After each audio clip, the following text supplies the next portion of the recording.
Hi everyone, so today I'm going to present to you 3 ways that you can use in order to price your AI services, because there is a very different way that you can do. You have an inherent cost of the API.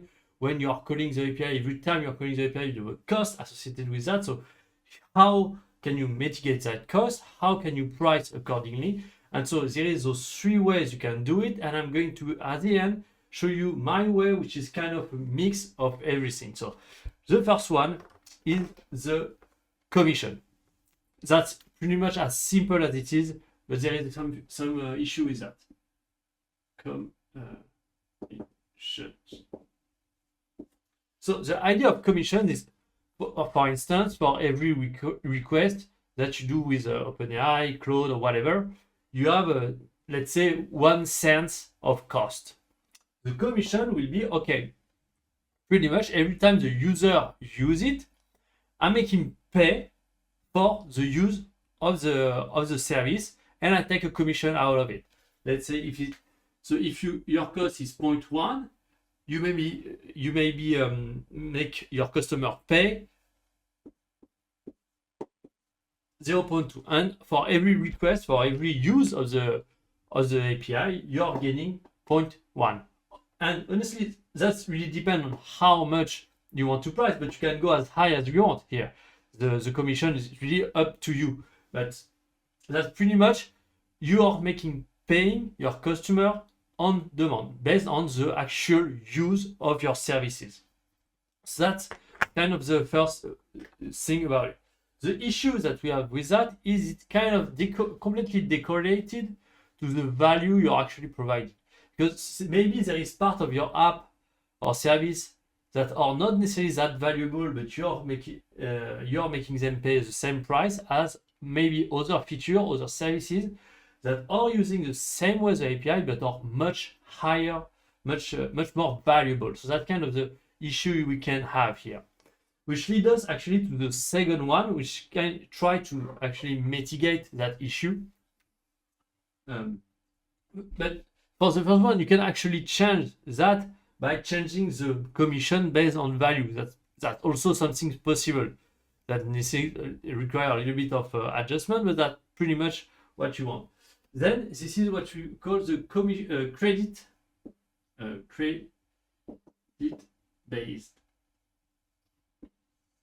So the idea is because when you make people pay for something, this is really tangible. That's something, okay, they can grasp, okay, this hurt.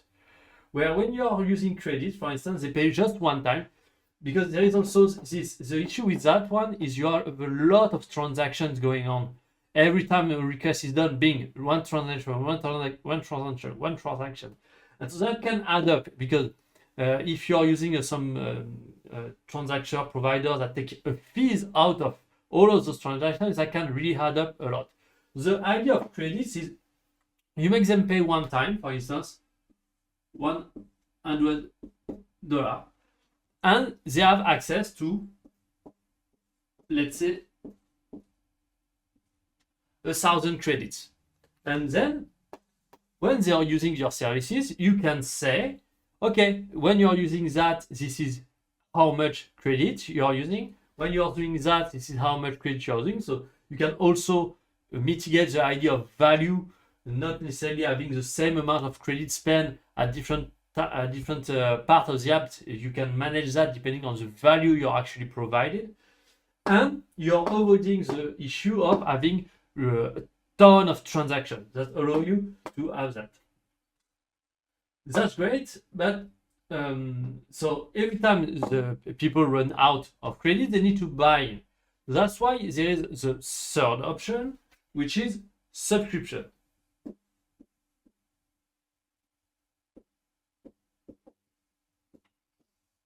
So the idea of this one is really simple. It's just on a monthly basis. For instance, you make them pay $20 per month. That's pretty much what ChatGPT is doing. The challenge with that one is here, because each model have different way of making money. Here, you are going to make a lot of money out of the money that people are not spending. So they're buying $100, there are 1,000 credits, and they are not using it all. Because there is a lot of people that will just pay and just not use it. And here, that's quite different. You need to analyze how much you believe your users are going to use your app, what is the volume, and what is the cost associated with that. If you believe that, for instance, the low end user are going to use about $5 per month, you're making a profit on those people of $15. Or if you estimate that the high-end user are going to use it at 18 or 19,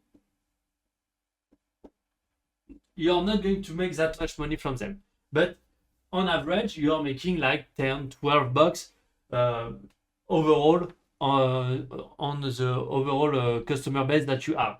That's kind of the idea. This is the difference between how much they use it and how much you're charging for it. And the difference between the actual use and what you're charging for it is what's going in your pocket. So that's great, but that's kind of an issue here. You see, if there are some people that are actually using it a lot, you're going to lose a little bit of money. So that's why I'm going to use something that's a little bit kind of in between.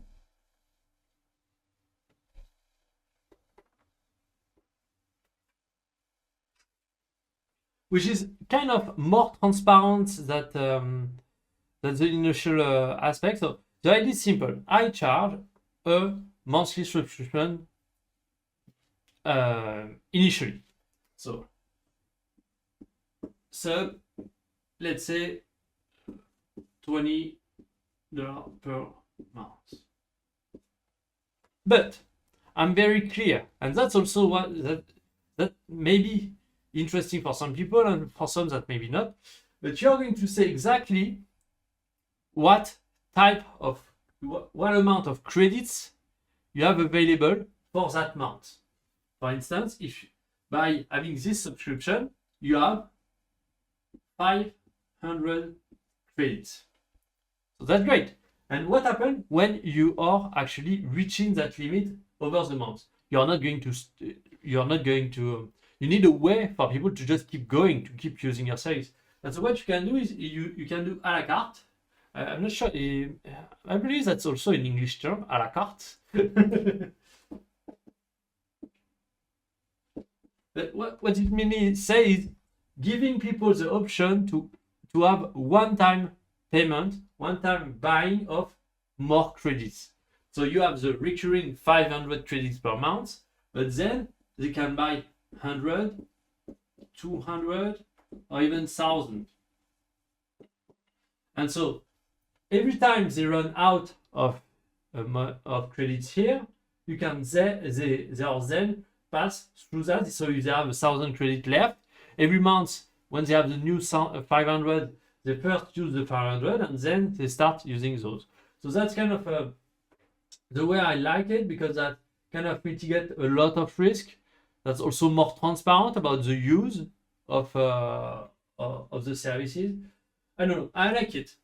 I like it that way. I believe I'm going to start with that, see how it goes.